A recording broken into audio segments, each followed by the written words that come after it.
ஒன்று கூடி ஒரு இந்தியனுக்குள்ள உரிமையை நாம் கேட்க வேண்டும். அனைத்து உறவுகளுக்கும் என் அன்பு வணக்கம்.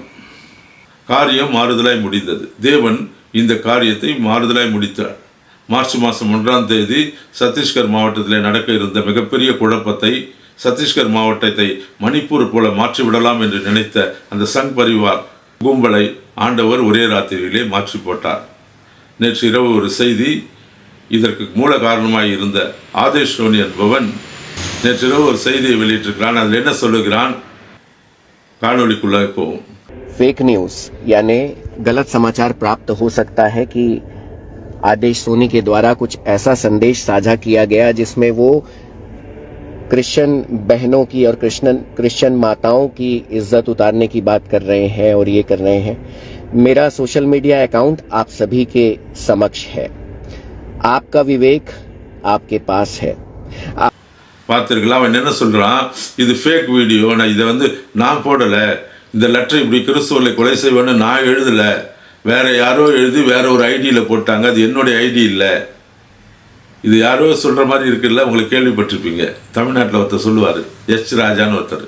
இந்த சங் பரிவார் கூட்டம், ஆர்எஸ்எஸ், பிஜேபி ஆட்கள் எல்லாம் இதே மாதிரி தான் பேசுவாங்க. ஒரு சொல்லிவிட்டு மக்கள் அதற்கு எதிர்த்து நின்று போராட ஆரம்பித்து விட்டால் இவன் பின்வாங்குவதற்காக சொல்லுகிற அதே பொய்யைத்தான் இந்த ஆதேஷ் சோனி சொல்லுகிறான். இவன் நான் போடலை, இது வேற யாரோ எனக்கு பதில் போட்டுட்டாங்க அப்படின்னு ஒரு பொய்யை சொல்லிட்டு, நான் போய் கிறிஸ்துவில் அப்படி செய்வேனா, நான் எவ்வளவு நல்லவன் என்பதை போல இந்த காணொலி பேசுகிறான். எது எப்படியோ பிரச்சனைக்கு முடிவு வந்தது. கர்த்தர் காரியத்தை மாறுதலாய் முடித்தார். காரியம் மாறுதலாய் முடிந்தது.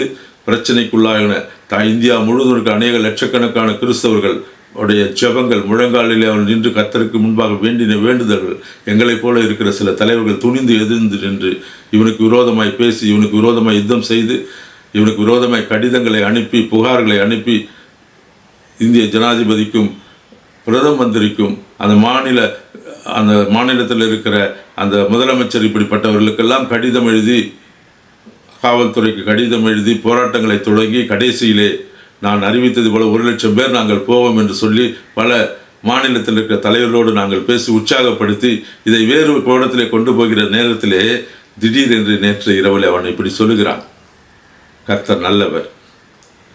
ஆனால் அவனிடத்தில் ஒரு கேள்வி கேட்டார். என்ன தெரியுமா, இப்போ சொல்ற இது பரவாயில்ல, இந்த வீடியோ பாருங்க. सेना का विस्तार हो चुका है. 1 मार्च 2025 को रायपुर से विश्रामपुर मात्र 63 किलोमीटर है. हम कम से कम 5,000 गौ सेवक सेविकाएं वहां पहुंच रहे हैं, पलायन कर रहे हैं. विश्रामपुर, जनकपुर, गणेशपुर, ये तीनों गांव में 4,500 की जनसंख्या है, जिसमें एक भी हिंदू, एक भी सनातनी नहीं है, केवल और केवल ईसाई भरे हैं.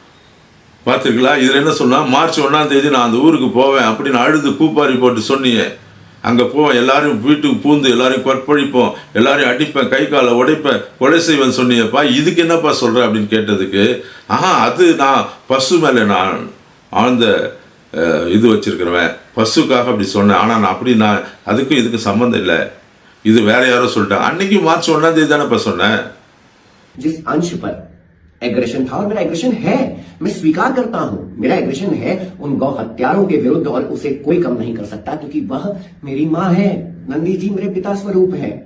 इस पर हमको स्वयं विचार करना चाहिए. सभी ईसाई समाज के व्यूअर्स से कहना चाहूंगा, जितने लोगों ने अभद्र टिप्पणी की है.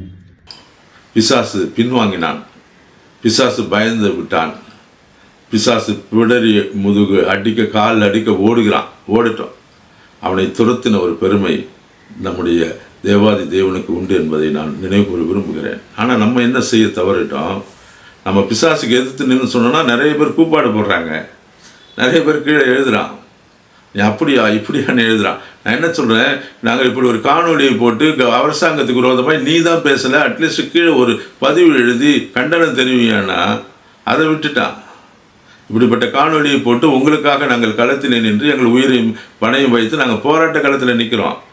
எங்களுக்கு எந்த சர்ச்சையோ ஏதோ காணிக்க தரதில்லை, எங்களுக்கு யாரும் உதவி செய்யறதில்லை, எங்களுக்கு பண உதவி இல்லை, எந்த பொருளாதார உதவி இல்லை. ஆனால் நாங்கள் வைத்திருக்கிற ஒரு சிறு கூட்டத்தை வைத்து இப்படிப்பட்ட பிசாசுகளை எதிர்க்கிறோம். ஏன் தெரியுமா, வேதத்தை நன்றாக தெரிந்தவர்களுக்கு தெரியும், ஒரு கோலியாத்தை ஜெயிக்க ஒரு தாவீது தேவைப்படுகிறான். ஒரு சன்பல்லாத்து தொபியாவுடைய ஆலோசனை முறியடிக்க அங்கே ஒரு நெகேமியா தேவைப்படுகிறான். அங்கு எஸ்தருக்கு உற்சாகப்படுத்த ஒரு மொர்தெகாய் தேவைப்படுகிறான். எல்லா இடங்களிலும் ஒரு மனிதனை கொண்டு தான் தேவன் பெரிய காரியங்களை செய்வார். அப்படிப்பட்ட மனிதனை நோக்கி நாங்கள் பேசும்போது இவங்களுக்கு கிண்டலும் கேலியாக எழுதுகிறான். அது பரவாயில்ல போட்டோம். ஆனால் இன்னும் இந்த நிலை எப்படி இருக்கு தெரியுமா? இந்த செய்தியை பாருங்கள். திருச்சி மாவட்டம் மணப்பாறையை அடுத்த வெள்ளையம்மாப்பட்டி பின்னத்தூர் பகுதிக்கு 20 ஆண்கள் 8 பெண்கள் கொண்ட குழுவினர் வந்தனர். பூட்டியிருந்த வீடுகளுக்கு முன்பு பைபிள் வாசகங்கள் அடங்கிய துண்டு பிரசுரங்களை வைத்தனர். அப்பகுதி மக்களிடமும் துண்டு பிரசுரங்கள் வழங்கினர். ஆட்டோல எங்க ஆட்டோ நம்பர்லாம் ஓட்டுறீங்க? நான் கேச ஒரு ஆட்டோ தான். ஆட்டோ போட்டோ எடுப்பா. யாரு டிரைவரு? ஆட்டோ ஸ்டேஷன் எடுத்து போச்சு. சம்பவ இடத்துக்கு மணப்பாறை போலீசார் விரைந்து வந்தனர். துண்டு பிரசுரம் வழங்கிய 28 பேரையும் விசாரணைக்காக புத்தானத்தம் காவல் நிலையத்துக்கு அழைத்து சென்றனர். அனுமதியின்றி மத பிரச்சாரம் செய்யும் நபர்கள் மீது உரிய நடவடிக்கை எடுக்க வேண்டும் என அப்பகுதி மக்கள் வலியுறுத்துகின்றனர். இவன் என்ன சொல்றான்? தமிழ்நாட்டிலே பாத்தீங்களா இந்த செய்தி என்ன சொல்லுகிறது? மணப்பாறை என்ற இடத்திலே கிறிஸ்தவர்கள் டிராக்ஸ் கொடுக்கும்போது அவர்களை 18 பேரை கைது செய்து வைத்து விட்டார்கள். அவர்கள் மேல் வழக்கு தொடுக்கப்பட்டிருக்கிறது. ஊர் ஜனங்கள் சிறைப்பிடித்து விட்டார்கள். ஊர் ஜனங்கள் இல்லைப்பா, சில இந்துத்துவவாதிகள் பிடிச்சிட்டாங்க அவங்கள. அங்கே போய் காவல்துறை என்ன செய்திருக்கணும்? இது எந்த காவல்துறை? கிறிஸ்தவர்களை பாதுகாக்கிற தமிழ்நாட்டுக்கு திமுக, கிறிஸ்தவர்களுக்கு திமுக தான் பாதுகாப்பு. திமுக தான் நமக்கு எல்லா பாதுகாப்பும் தருது. ஸ்டாலின் தான் நமக்கு பாதுகாப்பு தராரு. இந்த திராவிட கட்சிகள் தான் நம்ம பாதுகாக்கும். 18 பேரை ஜெயிலில் வச்சுச்சு, 18 பேர் கைது பண்ணிச்சு, 18 பேர் தங்களுடைய ஊழியங்களை செய்யாமல் தடுத்துருச்சு, அந்த ஊர்லேருந்து துரத்து விட்டுச்சு. என்ன செய்திருக்கணும்? சட்டம் என்ன சொல்கிறது? இந்த அரசியலமைப்பு சட்டம் என்ன சொல்கிறது? டிராக்ஸ் கொடுக்கிறது ஒவ்வொரு உரிமை. வாங்கிக் கொள்வது வாங்கிக் கொள்ளாது அவனுடைய வேலை. அவன் வேணான்னு சொல்லுன்னா பரவாயில்ல, விட்டுட்டு போகலாம், வேறு வீட்டுக்கு போகலாம், வேறு இடத்துல கொடுக்கலாம் அப்படின்னு பிடிச்சி வச்சுனோடனே ஏன்டா தப்பாக பிடிக்கிறீங்க, அவங்கெல்லாம் கிறிஸ்துவில் அவங்களுக்கு உரிமை இருக்குது, அரசியல் சட்டம் சொல்லுகிறதுன்னு சொல்லிட்டு அவங்கள துரத்தி விட்டுட்டு இவங்களை வேலை செய்ய சொல்லாமல் இவங்களை போய் கைதிகள் போல குற்றவாளிகளை போல அடைச்சி ஏற்றிட்டு வந்திருக்க. இதுதான் கிறிஸ்துவர்களுக்கு பாதுகாப்பா? இதுதான் கிறிஸ்துவர்களை பாதுகாக்கிற திமுக அரசா? இதை நான் சொன்னேன்னா இவங்களுக்கெல்லாம் பத்திக்கிட்டு எரியும். ஏன்னா இவங்கெல்லாம் இப்படியான திருட்டு திராவிட கும்பலுக்கு முட்டு கொடுக்குறவங்க. நான் என்ன சொல்கிறேன்? நடுநிலையாக இருங்க.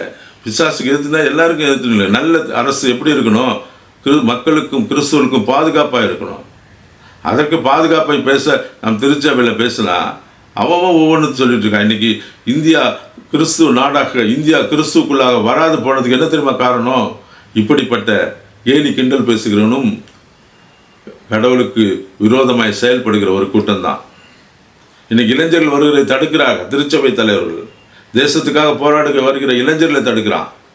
எங்களை போல இயக்கம் நடத்துகிறவங்களை தடுக்கிறான். கட்சி நடத்துகிறவங்களை போவாத சொல்கிறான். ஆனால் பிரச்சனை வரும்போது எல்லாம் ஓடி போய் ஒளிந்து கொண்டிருக்கிறான். எனக்கு புரியும். நான் சொல்கிறேன் உங்களுக்கு, ஆண்டவருடைய சித்தம் என்ன? தேவன் இந்த தேசத்தை விரும்புகிறார். அந்த தேசத்தை நல்வழிப்படுத்த எத்தனையோ காரியங்களை சொல்லலாம். நான் இன்றைக்கி நம்ம மிஷினரிகளுடைய வரலாற்றை மறைத்து விட்டு எவனோ ஒருத்தனை வச்சுட்டு இவனை தூக்கி பிடிச்சிட்டு இவன் தான் சொல்கிறான் மிஷினரிகள் தான் செய்தான்னு சொல்கிறான். எவனுக்கும் துப்பு இல்லை. சாமுவேல் தாஸ் ஒரு ஈரோடு கூட்டத்தில் நின்று மிஷினரியின் பெருமையை பேசினான்னு பேசுறதுக்கு எவனுக்கு துப்பு இல்லை. ஆனால் இவன் என்ன சொல்கிறான்? பெரியாரை பெரியார் என்ன உனக்கு சித்தப்பாவடா கேட்குறேன். உனக்கு வந்த மிஷினரிகள் கார்டுவெல் உனக்கு தெரியாது, போப் தெரியாது உனக்கு, இங்கே இருந்த அத்தனை மிஷினரிகள், அன்னை தெரசா தெரியாது உனக்கு, சிஎம்சிஐ கட்டின அந்த அருமையான பெண்மணி உங்களுக்கு தெரியாது. இவங்களெல்லாம் பற்றி நீ பேச மாட்ட. வேறு யாராவது பேசுகிறான்னு வச்சுக்கோ. அவன் எந்த மேடையில் நின்று பேசினாலும் என்ன, கிறிஸ்து மிஷினரி தானே பேசினார். இதெல்லாம் நீங்கள் கவனித்து பாருங்கள். இந்திய கிறிஸ்துவம் எங்கே போயிருக்குது? நேர்மை, நீதி, உண்மைக்கெல்லாம் புறம்பாக நின்று போராடுகிற மக்களுக்கு மத்தியில் இருக்கிறோம்.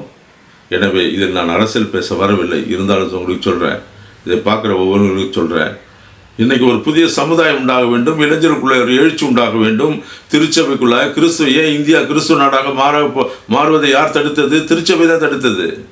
இன்றைக்கி திருச்சபை தலைவர் தான் தடுத்துட்டாங்க. இருக்கிற கிறிஸ்துவ இளைஞர்களை உற்சாகப்படுத்தி அவர்களுக்கு இந்திய வரலாற்றை சொல்லிக் கொடுத்து எங்களைப் போல வரலாற்றையும் சட்டத்தையும் சொல்லுகிறவர்களை பயன்படுத்தி கொள்ளாமல் இவர்கள் ஒரு விதமான ஒரு குறுகிய மனப்பான்மையோடு நம்முடைய கிறிஸ்துவ இளைஞர்களை இவர்கள் தடுத்து விட்டார்கள். எதற்கு போராட வேண்டும், எதற்காக பேச வேண்டும், எது நமது உரிமை என்பதை கூட அறிந்து கொள்ளாமல் திருச்சபையை இவர்கள் ஒரு சிறிய வட்டத்துக்குள்ளாய் வைத்திருக்கிறார்கள். எனக்கு அன்பான கிறிஸ்தவர்களே, எனக்கு அன்பான இளைஞர்களே, நீங்கள் யோசித்து பாருங்கள். பிசாசுக்கு எதிர்த்து நிற்க சொல்லுகிறார். ஒரு மனிதனை கொண்டுதான் அன்று கோலியாத்தை அவர் வீழ்த்த ஒரு தாவீதை தெரிந்து கொண்டார். இன்னைக்கு இந்தியாவை, இப்படிப்பட்ட நாட்டை நம்முடைய கரங்களில் ஒப்பு கொடுக்காமல் போனதுக்கு என்ன காரணம்? கிறிஸ்துவ இளைஞர்கள் எழுந்து யுத்தத்துக்கு போகாதது தான் காரணம். இதற்காகத்தான், உங்களுக்காகத்தான் நாங்கள் இப்படிப்பட்ட இயக்கங்களை வைத்திருக்கிறோம். நாங்களும் ஊழியம் செய்கிறவர்கள் தான், நாங்களும் ஜெபிக்கிறவர்கள் தான், கடவுளுக்காக வைராகியமாக நிற்கிறவர்கள். அன்னைக்கு சொன்னார் பார்த்தீங்களா, பாகாலுக்கு முன்பாக முழங்கால் முடக்காமல் இருக்கிற பல ஆயிரம் பேர்கள் இங்கே எனக்கு உண்டுன்னு சொன்னார். அந்த லிஸ்ட்டில் இருக்கிறோம் நாங்கள். நினச்சி பாருங்கள். இன்னைக்கு கிறிஸ்தவர்கள் நாம் பயப்படாத சிறுமந்தையே தேசத்தை கொடுக்க பிதா சித்தமாக இருக்கிறார். ஆனால் பெற்றுக்கொள்ள இன்னைக்கு கிறிஸ்துவ இங்கே சித்தமாக இல்லை. இங்கே இருக்கிற தலைவர்களுக்கு சித்தம் கிடையாது. கிறிஸ்தவர்கள் பிசாசுக்கு எதிர்த்து நிற்கும் போது எல்லாமே மாறிவிடும் என்பதற்கு உதாரணமாகத்தான் இந்த காணொளி. இதை பார்க்கிற ஒவ்வொருவரும் நீங்கள் சப்ஸ்கிரைப் செய்து கொள்ளுங்கள். இப்படிப்பட்ட நிகழ்ச்சிகளை பார்க்க வேண்டும், செய்திகளை கேட்க வேண்டும் என்றால் எங்கள் சேனலுக்கு சப்ஸ்கிரைப் செய்யுங்கள். தொடர்ந்து இதை மற்றவர்களுக்கு பகிருங்கள், மற்றவர்களுக்கு அறிமுகப்படுத்துங்கள். 45,000 சப்ஸ்கிரைப் மேல் இருந்த எங்கள் சேனல், பல வருடங்களாய் வைத்திருந்த சேனலை சதி திட்டத்தினால டிலீட் செய்து விட்டார்கள். இன்று மறுபடியும் இதை தொடங்கி இருக்கிறோம். இதில் பல புதிய புதிய செய்திகள், தகவல்கள் போடுவோம். போன காணொலியை 5,000 பேருக்கு மேலே பார்த்துருக்கீங்க. ஆனால் ஒரு சொற்ப ஆட்கள் தானே இதை சப்ஸ்கிரைப் செய்திருக்கீங்க. தயவுசெய்து இதை சப்ஸ்கிரைப் செய்யுங்கள். அநேகருக்கு இதை சென்றடையும்படி செய்யுங்கள். இப்படிப்பட்ட செய்திகளையும் காரியங்களையும் எங்களுக்கு செய்ய அது உற்சாகப்படுத்தும் எங்களை. அநேக கிறிஸ்தவர்களும் இதை பார்க்கிறவர்களும் செய்யுங்க.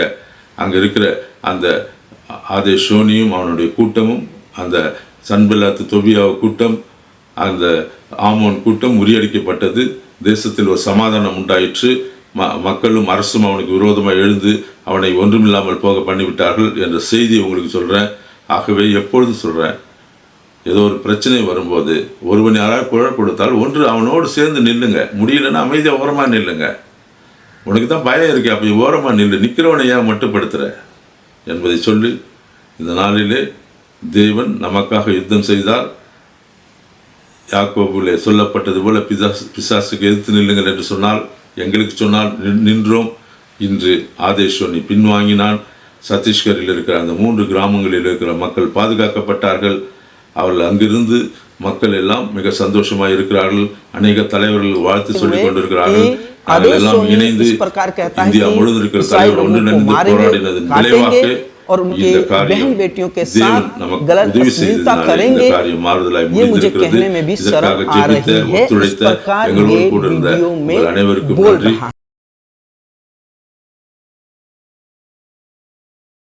வேலைகளோ இனி தூங்காதடா, சின்ன பொறியே பெருமானலாகுமே, சிங்க இனமே எழுமே,